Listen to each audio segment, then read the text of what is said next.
podcast Art Cover Passion for Art and Music, Episode 2 Pablo Picasso's historical paintings on War and Peace as an art cover. Dad, it's unusual that such a famous artist like Pablo Picasso also dealt with record sleeves. How many covers of his work do you have in your collection? Well, about 40 pieces of Picasso, but I think there are about more than 230 pieces available. Oh, 230 pieces. No wonder you want to focus on the topic of War and Peace with him today. Oh, yeah, exactly. Otherwise, the episode would be too overloaded and too much for our listeners. Picasso's first work of art on a record is something very special. Yeah. So let me show it, but therefore I have to put on my gloves first because it's a very sensitive record. So um, this is a shellac piece, and this shellac piece has a cover on each side. Let me show it to you.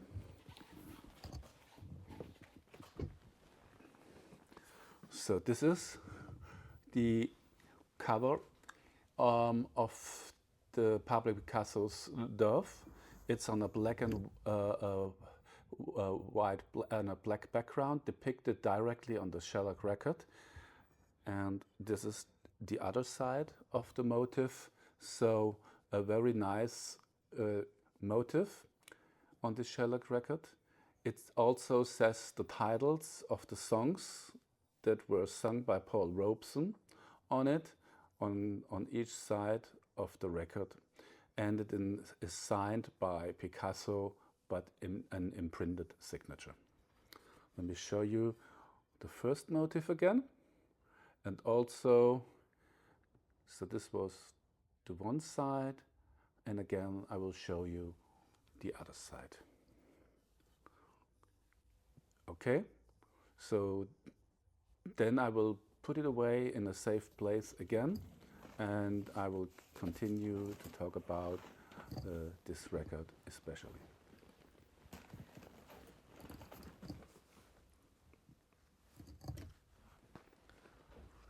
So the record is a collaboration of the painter and sculptor Pablo Picasso and the singer Paul Robeson, as I already mentioned. For me, it symbolizes the unique crossover of two great artists of their time, who will outlast their time, and it is a record by a painter and a musician as an expression of a common cause, a common vision of how one should live on this common earth, and do not accept it as you find it at the moment. Both of them changed it. How did that happen? Well, I have to elaborate a bit on this, but Picasso's first daughter also plays a small role in that.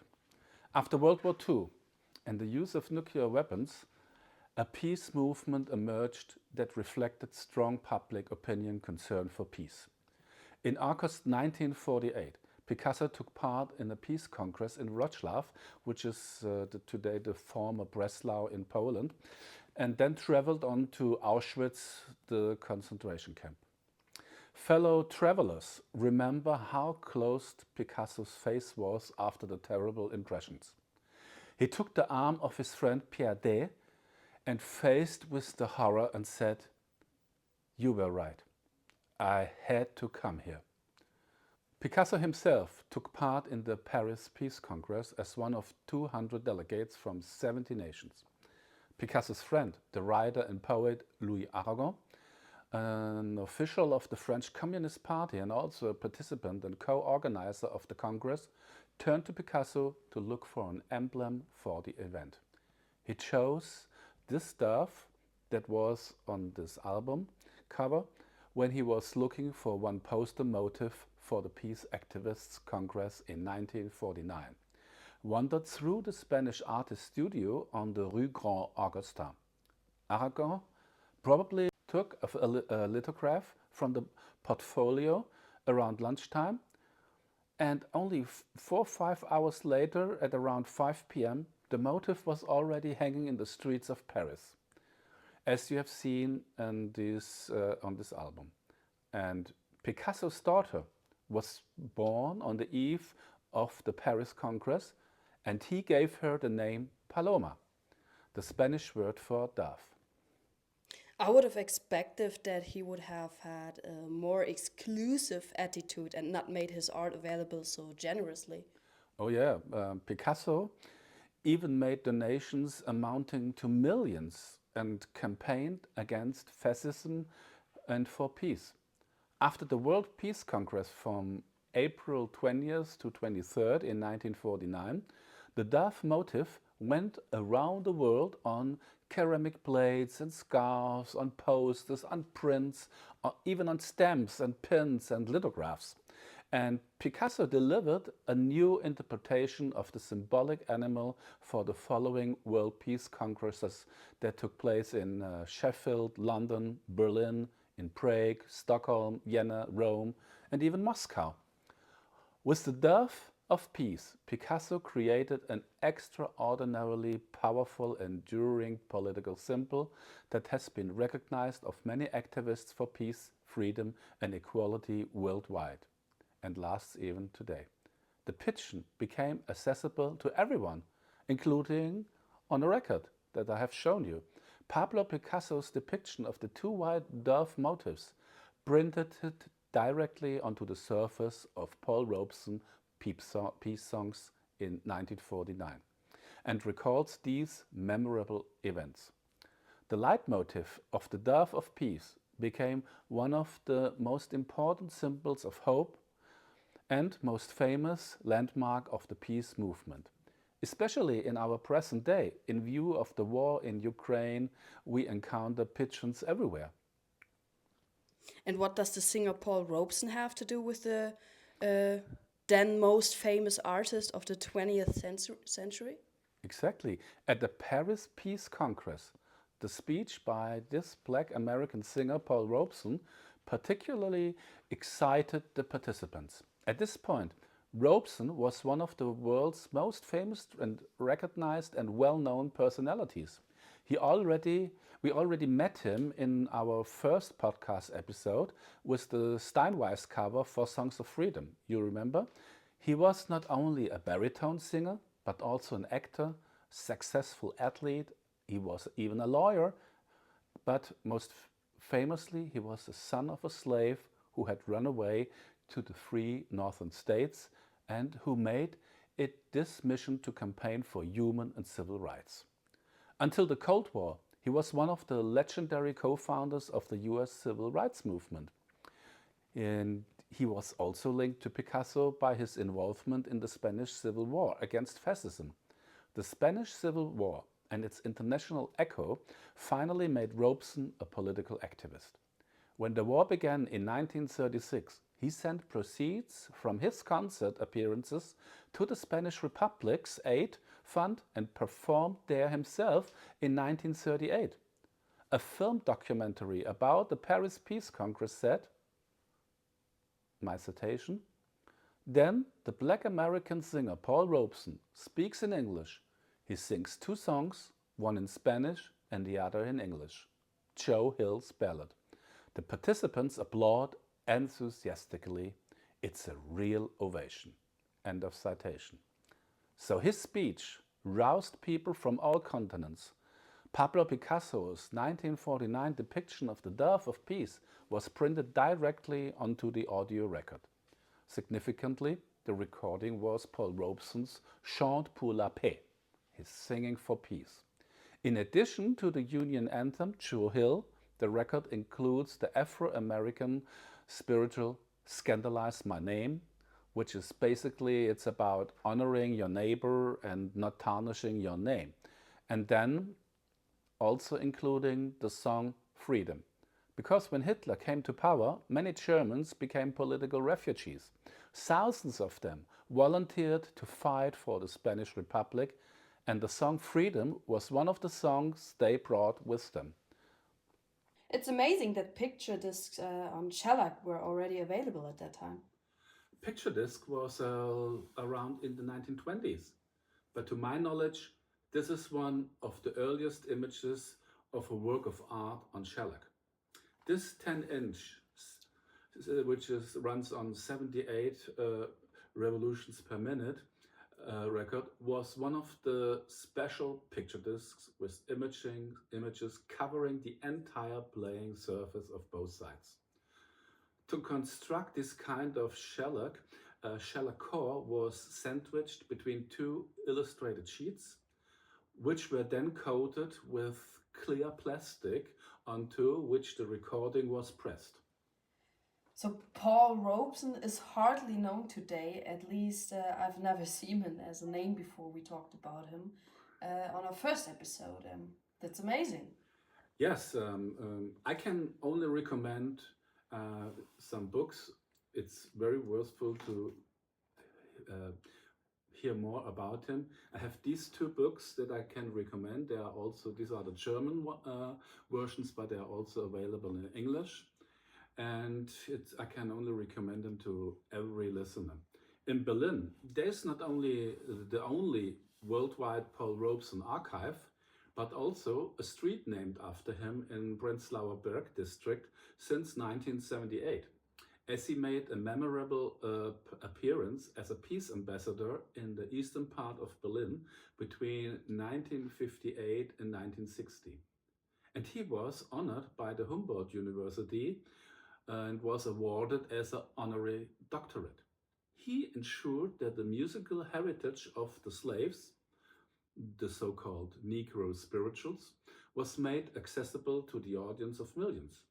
He was the first black person to play Othello, and famous boxer Muhammad Ali called him a true hero, one of the greatest to ever live in America, he said. Earth was born a pioneer for freedom, justice, and human rights. When he argued with US President Harry Truman, and the US government about the lynchings after World War II that took place, his passport was illegally revoked by the US State Department, and his name was dragged into the mud. He was banned from performing, and he suffered a number of other reprisals, and his approximately 300 records, they disappeared from the record stores. And then, later on, he died poor and worn out. Actually, a story that would long ago be suitable for any Hollywood movie adaptation. Wow, that's crazy that he was cancelled like that and played along badly. Um, what did he say to the US president? Well, he called on him to clearly and bluntly condemn the lynchings and to finally present a corresponding law so that the perpetrators could no longer walk around freely and would finally be held accountable. He insisted that the United States had no right to judge the Nazis at the Nuremberg trials as long as it allowed its own black citizens to be murdered and harassed at home. Respect, he was not only right, but also had a lot of courage. This still seems familiar to us these days with the Black Lives Matter issue. Yes, exactly. And although people like Albert Einstein, all these celebrities like Charlie Chaplin and musical greats like Duke Ellington or Pete Seeger or the Dizzy Gillespie, they all supported him. But Robeson made no money. He had to sell his house and he had hardly any income. He could easily have become a multi-millionaire, but he turned his voice into a trumpet of the hopes and demands of ordinary working people and the racially and nationally oppressed. Now I can understand you a little bit about the great stories behind the album covers. So you just have to delve beneath the surface. Both artists rose far beyond their art. Yes, both of them met on the record of the thinness of their work at that time, when the Cold War was escalating in the 50s, and the record marks this intersection. Both were totally committed to world peace far beyond their art. They showed unwavering attitude towards humanity and are suitable as role models from today's perspective. And not just because you fought for artistic freedom. How would Picasso react today in view of the massacres in Bucha in the spring of 22?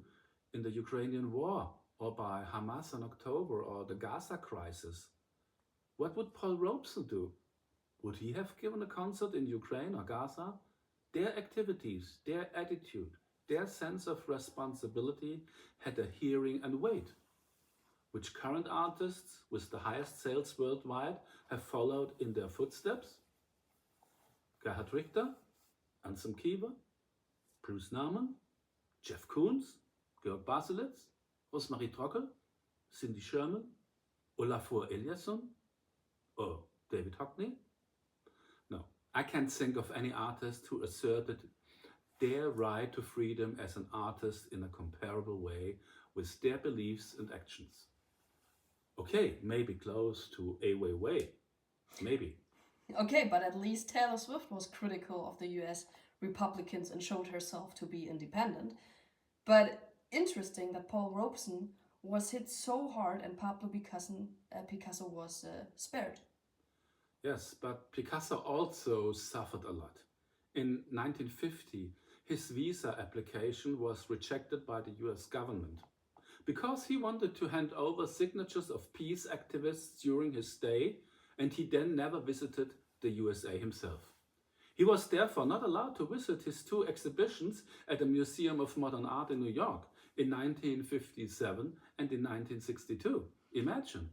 And this in the city that was supposed to shine through the message of the Statue of Liberty and is the seat of the United Nations. Yes, and we stopped at Picasso's Dove of Peace because Picasso designed other album covers with his peace symbol. For example, the Circle of Friendship, which is this record, and that was made for the poster for the World Festival of Youth, and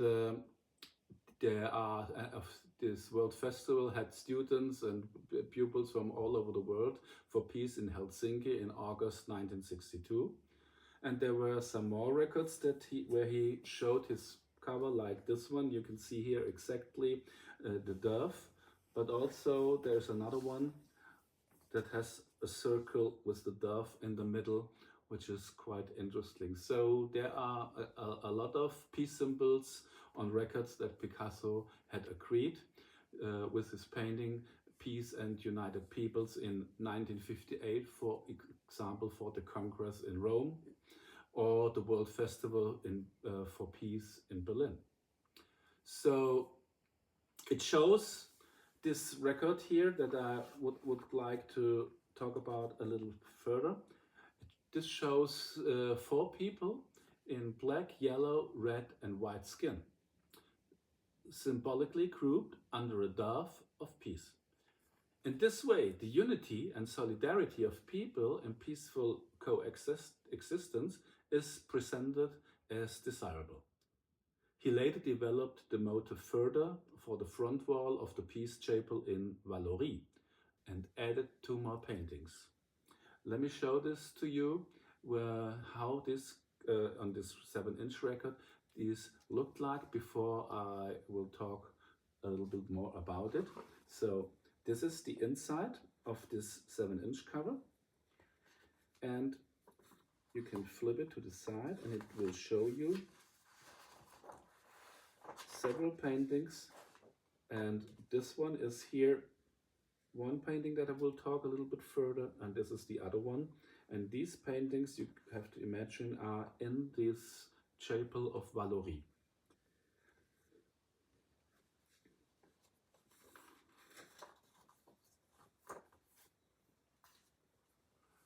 Now, Pablo Picasso repeatedly commented artistically on the political events of his time.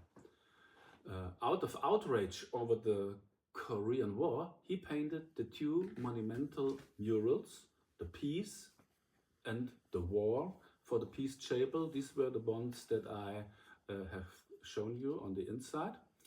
These are the artist. He lived and worked in the pottery town in the hinterland of the Côte d'Azur from 1948 to 1955.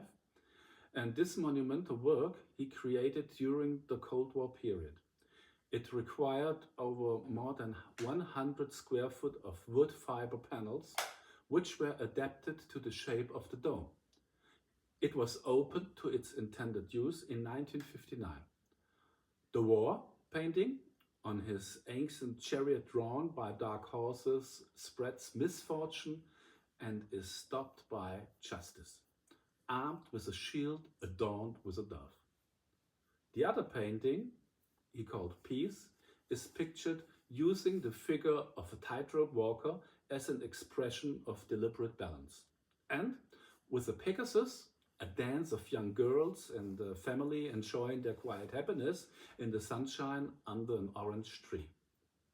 The Temple of Peace of Vallauris is an ancient Romanesque chapel from the 14th century, donated by the municipality to Picasso. It is not very bright in this chapel, explained Picasso, and I would like it not to be illuminated. For visitors to have candles in their hands, to walk along the walls as if in prehistoric grottos that reveal the representations that the light moves on what I have painted. A little candlelight. But these are not his best known anti-war pictures. No, of course. The most famously is definitely his large-scale painting Guernica, created in 1937 as a protest against the bombing of the Basque city during the Spanish Civil War by the German Luftwaffe, in which around 1,600 people died and the city was reduced to rubble. Let me show this painting to you on this record. Here you can see it in full scale, and it's in gray, black and white colors, and shows his most famous painting. Let me tell you why it became so world famous. Because it was shown at the World Exhibition in Paris in the same year and then went on world tour. The national and international fame of the painter from Spain had increased enormously in the early 1930s. These successes were overshadowed by the outbreak of the Spanish Civil War on July 18 in 1936. Picasso fought General Franco and his rise to power. And after German planes bombed the Basque city of Guernica for 3 hours on April 26, Picasso found his subject, Guernica. The painter depicted the omnipresence of death, suffering and fear in a rough, merciless and sometimes unpleasing style. What is striking are the violent distortions that Picasso imposed on the subjects and people in these pictures. Guernica was a figurative outcry that became a symbol against war. The bull symbolizes evil, the fascist evil that has caused so much harm. Maybe someone should show Elon Musk the picture and explain it before he promotes the AfD election in Germany again. Imagine how can he promote a German far-right party that supports Nazis? I think you're completely right. Elon Musk suffers from a lot of overestimation of himself, and some statements and actions during the Ukraine war make him increasingly worrying for me, for example. What is striking to me is that Picasso only painted Guernica in black, white and grey. Yeah, in Guernica, and the next cover we will talk about later, the massacre in Korea, which he would talk about in a few moments. Picasso uses this technique, which is called in black, white and grey, is called the grisaille technique, which completely forgoes the use of color stimuli.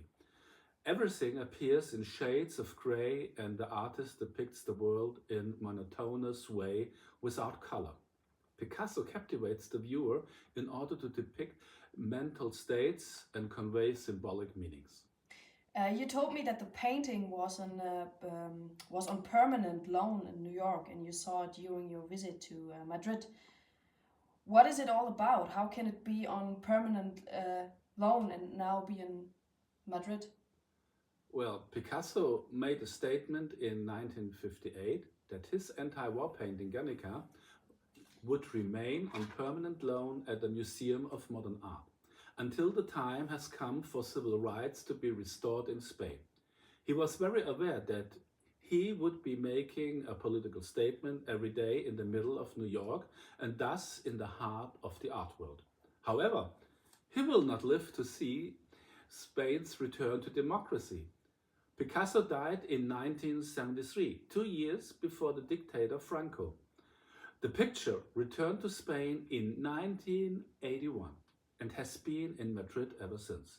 But to date, the picture has not been exhibited in the Basque country, although there have been some important opportunities for it, and it could have played its symbolic role there as a reminder of the peace through approaching of the Spanish government with the separatist Basques.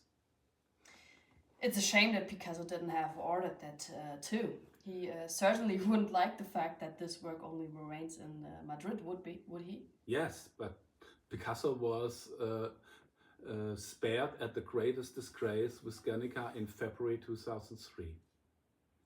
When Colin Powell, the then US Secretary of State, and Hans Blix, the head of the UN weapons inspectors, they explained their positions for a possible war in New York, the world public was not supposed to see one thing: Pablo Picasso's Guernica, which was in the form of a tapestry in the ante-room hanging in the meeting room on the Security Council. And Picasso's graphic outcry and stirring anti-war image was covered by a blue curtain with UN logos. According to one diplomat, it was not an appropriate background for Powell or the United States ambassador to the United Nations, John Negroponte, to talk about war while surrounded by screaming women, children and animals about the suffering caused by bombings showed. What a historic act 20 years ago, before the eyes of the world public, alleged evidence and was presented as a lie that Saddam Hussein had biological weapons of mass destruction in order to justify the Iraq war, and they symbolically closed their eyes by concealing the fact that this was done in the clear awareness of the suffering and in the face of the possible victims' happens. 2 years later, Powell admitted that his speech at the time was a disgrace to him. In front of the most famous anti-war painting in art history, the USA had advertised the coming war. After all, in view of the storming of the Capitol 2 years ago, before his death, the staunch Republican described Donald Trump as a disgrace for the USA. What is this last record we want to discuss about? It is another political painting by the artist. The Massacre in Korea is its title, which is depicted on the cover of the jazz trumpeter Freddie Hubbard in the collaboration with the Turkish musician İlhan Mimaroglu, as shown here on this record. The Picasso completed this painting, The Massacre in Korea, in January 1951, 6 months after the start of the Korean War, in which a total of 4.5 million people died. Here he refers to Edouard Manet's The Execution of Emperor Maximilian from 1967 to 69, as well as Francisco de Goya's Execution of the Insurgents from 1814, which shows the execution of Spanish insurgents in Madrid on the orders of the commander-in-chief of the French occupying forces. So Picasso painted the picture in 1951 with clear reference to the massacre in the North Korean province of Sinchon. It should be seen as a criticism of US intervention and should generally take a stand against wars. The scene also looks like an execution of innocent people. Yeah, his loyalty is clearly to the innocent civilian victims, opposite whom on the right stands a group of soldiers, some naked and some wearing armor.